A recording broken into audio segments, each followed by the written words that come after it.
Hello guys, welcome back again sa ating YouTube channel, no, The Action Man. Una sa lahat, may galab shoutout po sa lahat ng mga kakamping at sa mga hindi man mga kakamping. Kung interesado ka sa bidyong ito, patapusin mo na hanggang dulo at huwag nyo nang kalimutan na i-like at i-share ang ating video para malaman naman ng iilan sa ating mga kababayan na nagtutulog-tulugan sa katotohanan. So muli naman nagbabalik ang nag-iisa nyong host na si The Action Man para magbigay ng komentaryo at reaksyon sa mga mainit ng issue ng bayan.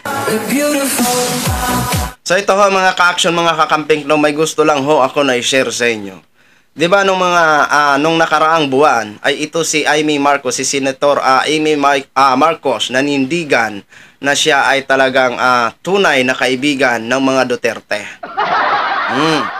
At ito nga po bilang sa isa sa mga naging dahilan ito si Duterte kung bakit ho na-suspend ang SMNI, ito na po ang naging komento ng isang senadorang Amy Marcos. Naging konsentidora na rin sa mga mali. Naging konsentidora ka na rin, Senate Amy Marcos, sa mga kasinungalingan. Bakit? Dahil ba magkaibigan kayo? Ganyan na ba ang paninindigan mo? Kahit mali, paninindigan mo? Alam ko ho na maraming nakabasa na nito sa post ni Amy Marcos sa isang quote card. Diba? Basahin ho natin bago ho tayo magtagal. Ayan ho, maka-attach to sa screen ha, babasahin natin. Sino ang natakot sa SMNI? Yun ang tanong ni Manang Amy. Sino ang takot sa inyo sa SMNI? Sino? Sabihin nyo! Sinong natatakot sa SMNI? Ayun yung sabihin? Ipagpatuloy natin ang pagbasa. Tanging SMNI na lamang ang bukod tanging nagtataguyod ng pamamahayag na may tapang na magtanong, mag-usisa at mag-isip patungkol sa mga kaganapan ngayon sa administrasyon. Ano bang kaganapan ngayon ng administrasyon? Senate Amy Marcos. Sino bang presidente? Di ba si Otto? Tanungin mo siya kung ano na ngayon ang mga kaganapan ng administrasyon niya. Sister ka eh. Di ba? Ano yung sabi mo?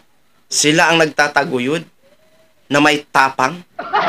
Oo nga po, tama ka po, Amy Marcos. Sila ang nagtataguyod na may tapang para isiwalat ang mga kasinungalingan. Di ba? Pak na pak yan. Hindi ko alam, Amy Marcos, kung bakit naging konsentidora ka na. Alam ko, ang akala namin, nasa tama ka minsan. Pero madalas na yata pinapanigan mo ang mali.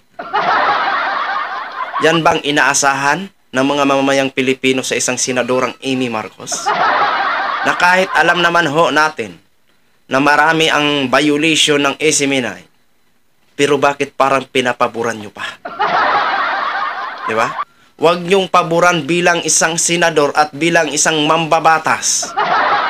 Huwag nyong paboran ang kahit anumang mga network o social media platform. Dapat maging patas po kayo.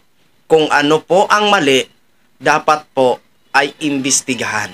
Kung ano po ang tama, ay dapat po parangalan. Diba, Amy Marcos?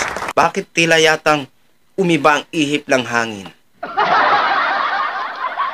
Mukha yatang nasa panig ka na ng mga kasinungalingan. Diba? Totoo naman, diba? Masakit ba, Amy Marcos? Ang sabihin na pumapanig ka na sa mga mali. Kasi kung kayo po, kumpara kayo sa bayan at patas ho kayong lumaban, wala ho talaga kayong papanigan.